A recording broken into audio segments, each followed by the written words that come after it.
امیر عباس میں چونکہ سمیع صاحب آرڈر بھی آ چکا ہے اور میں اس کو بھی پڑھ رہا ہوں، تو اس آرڈر میں تو پیرا جو 10 ہے اور پیرا 11 اس میں یہاں تک سپریم کورٹ نے کہہ دیا ہے کہ یہ سیشن اب جو شروع ہوگا اجلاس اسمبلی کا ہفتے کو، وہ چلتا رہے گا اس وقت تک، یعنی اس میں کوئی رکاوٹ نہیں پیدا کی جائے گی. If the resolution is passed by the requisite majority, that is the no confidence resolution is successful, then the assembly shall forthwith and in its present session proceed to elect a prime minister in terms of article 91. اب یعنی یہاں تک عدالت نے ایک طرح سے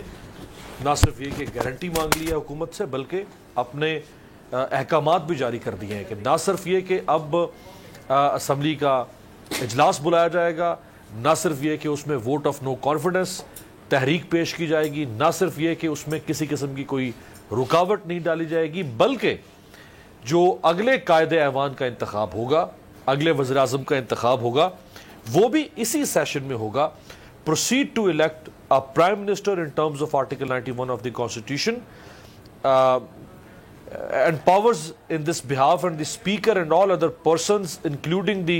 federal government are under a duty to ensure that the orders and directions hereby given are speedily compiled with and given effect to. بڑا واضح فیصلہ ہے. اس فیصلے کی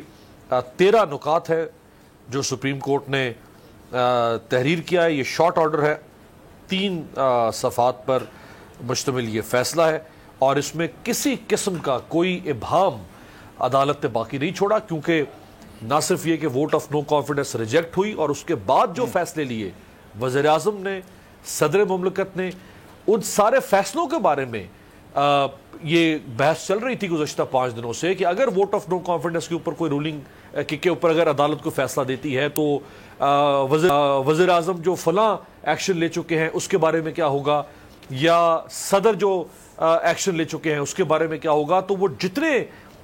سوالات ذہنوں میں ابھر رہے تھے، نذیر لغاری صاحب ہمارے ساتھ ہیں، فیصل جاوید صاحب ہیں، اسامہ، بہت دلچسپ فیصلہ نذیر لغاری صاحب تحریر کیا ہے، بہت واضح فیصلہ ہے، بہت غیر مبہم فیصلہ ہے، صحیح، اور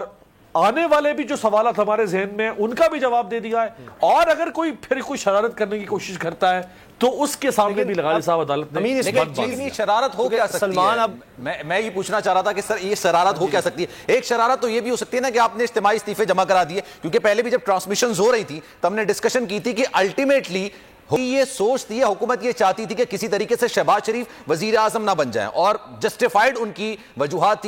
یہ تھی کہ جناب وہ ایک الٹیمیٹ آرڈر پاس کر دیں گے جس سے بیرون ملک جو لوگ ہیں وہ پاکستان میں ووٹ نہیں ڈال سکیں گے، پھر جتنے کیسز ہیں وہ بند ہو جائیں گے، نیب پر کارروائی ہو جائے گی، تمام چیزیں موجود تھی. لیکن اب جب آپ یہ امیر عباس صاحب جب یہ پورا سٹیٹمنٹ پڑھ کے سنا رہے تھے، جو مندرجات ہیں آج کے فیصلے کے، اس میں یہ ہے کہ جب تک یہ ووٹنگ کامیاب نہیں ہوتی تب تک کوئی شرارت نہیں کی جا سکتی. تو شرارت اب ہو کیا سکتی ہے؟ پھر میں آگے بڑھوں گا امیر صاحب. دیکھیں، شرارت جو جہاں تک سلمان کے وزیر اعظم کے مستعفی ہونے کا اعلان ہوگا اگر وہ کرتے ہیں تو وہ شرارت نہیں ہے. بہرحال اس میں کوئی غیر آئینی کام نہیں ہے، غیر